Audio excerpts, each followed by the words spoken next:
Welcome to Aware. We are dedicated to communicating information that inspires your positive growth and change. Are you interested in a peaceful planet? Are you interested in optimal health? Are you living with purpose? Are you enjoying your life? We realize each person can make a difference, and our mission is to empower your awareness. The choices that you make in every moment shape your life, and we encourage you to realize that you have your own answers and to always listen to your own truth. We invite you to stay aware. Hi, I'm Lisa Garr, and welcome to the Aware Show Health and Mindset series, where I speak with experts about what life looks like in our new normal, and we learn to embrace and adapt to change. And in the meantime, maintain a healthy mind and body, which goes hand in hand. So the types of learning that we're going to be doing here is solution-oriented learning, where we're going to learn techniques we can apply today. We're going to create a dialogue with all of us. Even though you're not here in front of me in person, you are in the collective conscious of the people watching this show. So I appreciate you. I appreciate you being here, and I'm really looking forward to this conversation.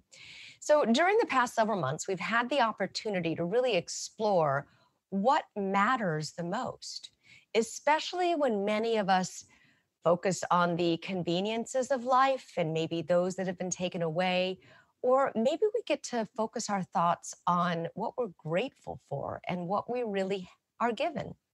So it's a moment-to-moment choice, if you've noticed. It's not all gratitude one day or all complaining one day. For me, it ebbs and flows for sure.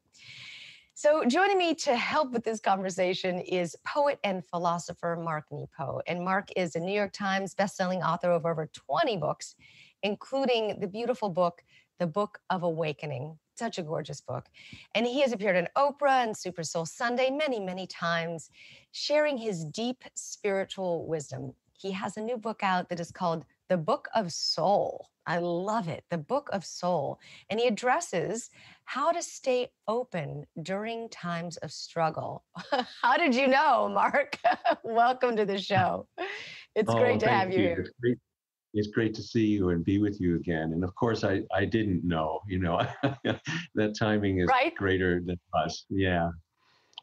Yeah. I mean, it's like you wrote the book yesterday, addressing times of struggle. But let's talk about that. Why did you write a book about struggle and about suffering? Well, you know from our past being together, I'm 69, but in my 30s, I almost died from a rare form of lymphoma, which changed everything for me. And it's helped me understand that, life is, everything is together in the wholeness of life. Great love and great suffering transform us. And in a way that I don't think I would have seen had I not gone through that. But the way that erosion makes nature beautiful. And then when we could travel, we'd go vast distances and go see beautiful mountains that are worn to their inner beauty. Well, suffering and difficulty and wonderful things, they all erode us to our inner beauty. So this is something that every generation has had to deal with. And somehow life has been made just difficult enough that we need each other, I think, to ensure the journey of love. Yes. I remember interviewing you about your other book, the last book that you wrote, More Together Than Alone. And that is so pertinent as well. It's a beautiful book where Mark had, it took you 13 years to write that book, didn't it? Yes. And that was a book, as you well know, looking across time and across culture for moments that we worked well together. And that's also very important right now. One thing that's been for me, in these last 8-9 weeks is I've been stirred to feel an echo that what we're going through collectively, emotionally, echoes a lot of what I went through individually. And I think anyone does when going through a life-threatening situation. And and one of the things is that, then you referred to it in your introduction, is that, we're trained very early in life to be great problem solvers. And the mind is a great tool. It's a great Yeah. tool, but it's not a God to pray to. The mind is a tool, and that tool where we discern and we sort and we prioritize and choose, that's a wonderful thing. But all the deep lessons in life that have kept me well and alive and grateful and just full of life are the opposite. It's the heart is asked to let everything in, to absorb and integrate. And so, one of the things that I discovered on the other side of my cancer journey is that the deeper that I have been asked to open my heart, I actually feel more than one thing at the same time. And Yes. Yes. I don't have to play pinball and run from one to the other. I actually have to let them inform each other. And so I can be happy and sad at the same time. I can feel agitated on the surface, but very calm underneath that. And I don't have to push and pull. I can let them be my teachers. So I think that's something, there's a roller coaster effect that we're experiencing, that I experienced through my cancer journey, where every day was a roller coaster.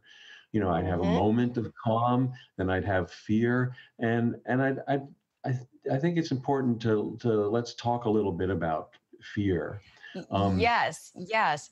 I specifically am feeling that as well, where I feel this dualism inside of myself on a moment to moment basis. I mean, you look at our world and you've got those that want to go back to work and those that don't want us to go back to work, those that believe in the virus, those that don't believe there's a, I mean, there's all of this duality happening. And, how to heal it, how not to, I mean, we're always divided, but it's showing up more than now. And maybe because tensions are higher than they ever have been. And that need for constant perspective and change, and it grates on you, it wears on you. So there's times where I feel, wow, this is so great. I could really get used to this new normal. And I really love not having to be or go anywhere or do anything other than what I absolutely love here. And then that fear sets in with, wait, I've got to, we got to start at the job and we got to get the thing, we got the mortgage. And I mean, everyone's going through the same thing. And there's the health aspect of it.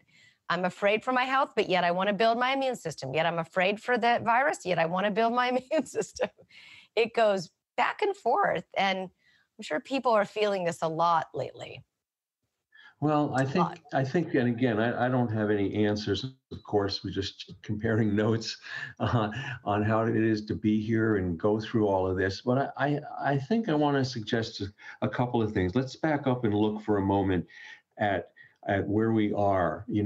When I was almost dying, from cancer. Cancer is a disease. There's nothing special about it, but throughout life, we are all given the opportunity to be dropped into the depth of life. And what is opened in us is more important than what opens us. And I happen to be open. I could have been opened, by wonder or beauty or unconditional love. But for me, it was disease jarred me open in a way I had never been before. And that was transforming. And Mm. so after that, I was in a new world. And the same thing's happening here to all of us collectively. There's nothing special about the coronavirus, but it is jarring us into a new world. Yeah. And so when I remember when I was diagnosed and I went to a doctor and, wasn't sure and no, I can't have cancer. I feel fine. What's going on? There's something. And then when I came out of that office, the door that I had gone in through was gone. Ooh. There was Yeah. the life that I came from, I couldn't return to. Mm. And this has happened to all of us across the globe. And so let's talk a minute about within a person and among humanity, the whole range of reactions that you were describing. And for this, I'm sure you've probably heard of, Kubler-Ross's stages of grief and passages, and Right. that we all, not necessarily in order, but when we grieve and we have deep loss, whether it's a dream or a person or a sense of identity or something we care deeply about, we go through, among many things, we go through denial, we go through anger, we go through bartering. Oh God, give me. I'll do all the things I didn't do if you just don't take this away. And Yeah. finally, we arrive at a form of acceptance. And I think what we're seeing within us, I know, and I can share examples of my own uh, journey with this in the last 8, 9 weeks. But collectively, I think right now we're seeing pockets of our society, global society, in those various stages. We have parts of Mm. our parts of us, groups, collectives that are in denial. That I just saw in Colorado yesterday. A restaurant opened, and people were there for Mother's Day, and or 2 days ago, whatever, and they were going to go and just have like nothing had happened. Total denial. And we have other Mm. people who are angry. Angry at who? Angry Yeah. at biology? Angry at gravity? And we have to have compassion for these things, but we run around even within ourselves. So I'm a lifelong teacher. I so love, it's my lifeblood to be in person with people, and that's been pulled out from under me. And so, Mm-hmm. at first I was grieving. I was grieving, like, when am Yeah. I ever going to get to be in a circle with people again? And then it was like, well, can this really be? And, I went through my own version of all of this and feeling exhausted, and then some energy. Well, maybe I could learn how to do what we're doing here. And what would that be like? And it's different, but it's new. And, Yeah. and I think that we're also being asked to be intimate with the unknown. No one knows where this is going. No one. Mm. Not doctors, not ministers, That's not. hard. That in itself, that level of uncertainty is difficult. And it also causes mixed messaging and new discoveries every day that are basically negating the prior day. And it's requiring compassion in a way that we have never experienced. It's the thing that the Dalai Lama said so long ago: if you can teach every child compassion, you would have no war. And it's been a proverb almost, not something we actually have to do now.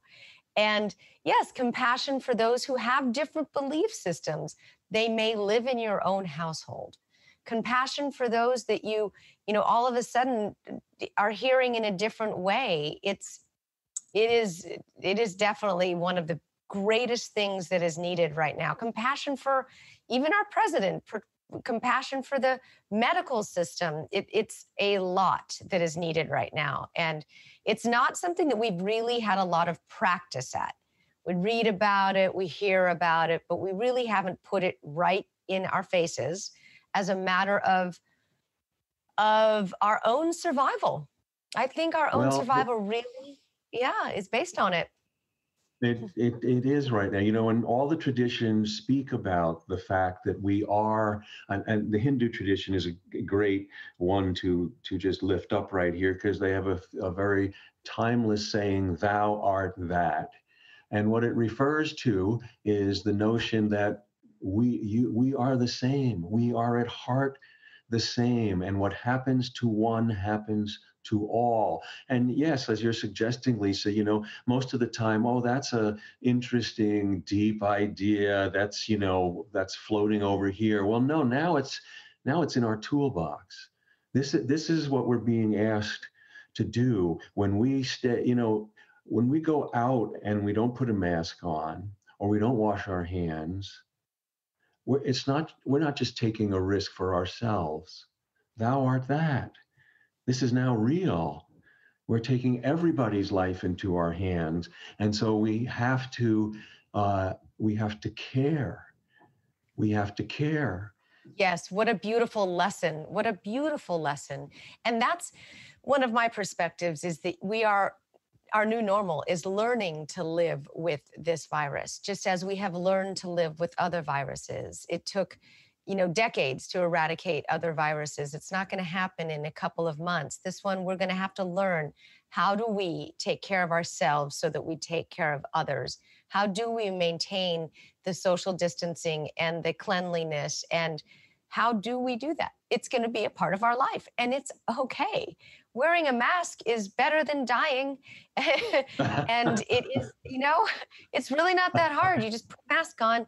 It's inconvenient, so it's inconvenient. You just might not agree with the principles. If you do or don't, it doesn't matter. It's just a mask.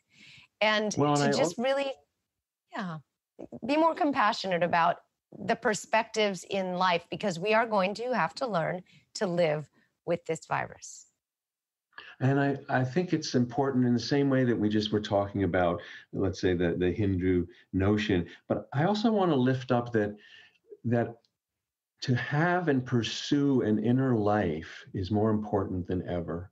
I have some people I've run into, or some friends or acquaintances who say, "But this is so scary. This is going on. I don't have time for that. What are you talking about?" And no, this is when we need it more than ever. What do I mean by that? Well, a great teacher in this is, think of a tree like a giant redwood.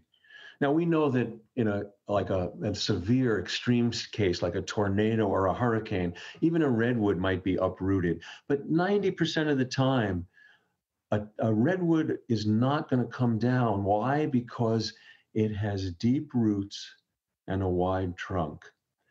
And when I say an inner life, I don't mean that we have to have anything figured out, that we have to be committed to letting what's inside us meet what's outside us, which every generation has had to do since the beginning of time, because we need to feed more than our fear. And we need to feed and strengthen our roots and widen our trunks, so that the part of us that reaches into the world, like the branches of a tree, will not come down. Will not come down. Now, what does that mean for every person? Well, I don't have that answer. But because every person has to individualize that. So I'll give you an example. This is a very example, and I was doing this before all of this happened, but it's become more important for me now. So every day I start the day by doing 3 simple things, but I do it as a ritual to help me strengthen me and where I start. And so these are mine, and they're just examples, but anyone who's watching, I just invite you to think of your own, just one. So every day I'm a morning person. My wife, Susan, who's a potter, she's more of a night person. And so I'm up first. The first thing I do is I open the blinds in our home to let light in. Second thing I do is I take care of something living, and I take care of our wonderful dog, Zuzu. And the third thing I do is I do something for someone I love. I get the coffee ready every morning for Susan before she wakes. So I let light in, I tend something living, and I do something for someone I love. And now, when fear grabs me, because every day, which is very much like my cancer journey, every day, doesn't matter how much you've learned or how much experience you have, we are no one's exempt from fear. Every day, something, it could be the news, it could be fear coming out sideways, but something hooks my fear. And I've almost come to expect it. I don't know where it's going to show, but I know, and then there it is today.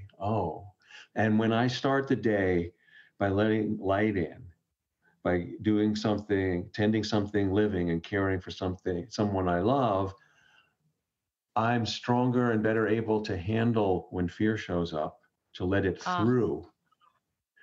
So and I can, if I'm rushing, then I'm just opening the blinds, I'm spilling the coffee, I'm saying, why, come on, hurry up, the dog needs to pee, get going. And it's not a ritual, it's a habit.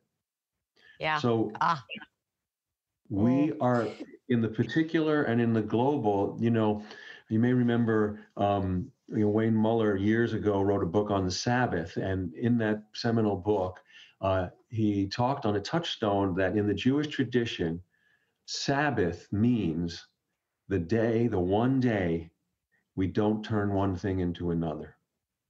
Mm. Mm. We have been forced into a global Sabbath. We have been forced to stop turning one thing into another, to stop bending and breaking and molding and grabbing and bartering and shopping and making deals. And no, to go from here to there, we have been forced to stop. Mm-hmm. And no one, even those who are used to being still, no one really knows what this means. And so there is agitation till we get used to it. There's Right. fear. Right. There's fear of moving, but there's also fear of like, well, I've never been this still. What does that mean? But Right. like if you're on a lake and the wind is Right. constantly stirring, we wait and we wait and we wait. And finally, even if it's briefly, the wind stops and the water is clear because it's still and you can see the bottom. Mm-hmm. Yes, that's true. That is so true. I love that about how to not let the fear grip you. And it really, really helps me to know you presuppose the fear is going to be there. Of course it is. Of course the fear is going to be there. I don't know what illusion I was under that it wasn't going to be. Um, yeah, of course the fear, bring it on. It's going to be there and it's okay. And if you let it go through you, it's a lot more, um, it is more digestible. It allows you to experience it, understand it, and move through you and just be ready for the next moment. But it really helps with the rituals that you have in place in the morning that you do mindfully rather than just rotely. Now, you have a beautiful story in the Book of Soul. If you have I think we have some time to be able to share this with us. It's about what a community did and does in the face of massive devastation. Can you share that with Yeah. us about the? Oh, this is an incredible story and just a helpful story. In 2011, and some of us may remember, there was a tsunami in the north, I believe, Yes. the northwest part of Japan. Yes, and it was devastating. I mean, waves that were 30, 40, 50, 60 feet high that within a half hour destroyed an entire village. I mean, 25,000 people were gone. And Mm. there were another 2,500 people who were never found. They were missing. And after that, you can imagine the grief and the devastation. And everyone had lost someone, everyone. And Mm. there was a gardener and also, in this tsunami, everything was just thrown all over the place. And you had the Mm-hmm. oddest things land in places, parts of cars and fields and parts of stores, all over the place. And in this gardener's, uh, in his fields, in his gardens, there was a remnant of a wooden phone booth. Mm. And he looked Mm. at it for a long time. And then he went and he had an old rotary phone. Remember, some of Yeah. our younger friends won't remember those, but where you dialed it. And but it was old and it wasn't connected to anything. It was just, in a barn somewhere. And he took that phone and he put it in the broken phone booth in his garden. And then he picked up the phone and he dialed his loved ones that he had lost, even though the phone was connected to nothing, and began to talk to them and cry and express his Mm. grief. And it quickly became known as the wind phone.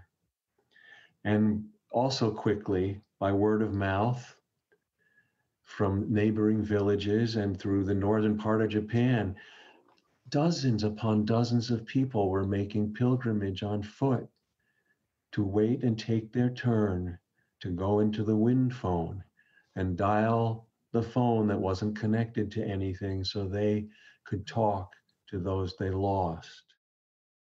You know, a young woman uh, was grieving that her father.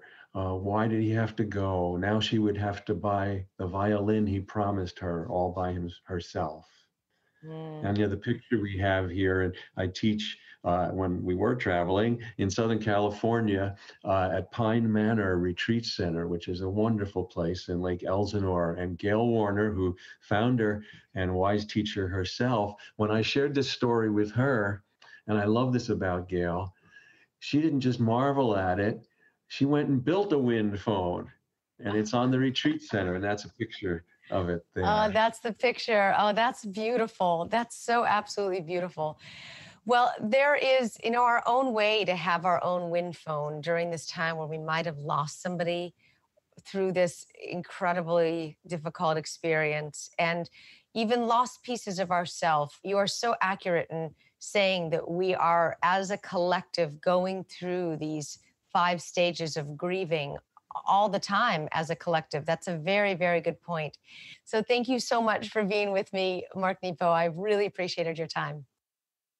Oh, it's a joy to be with you always. All right. Until next time, I'm Lisa Garr, and I invite you to stay aware.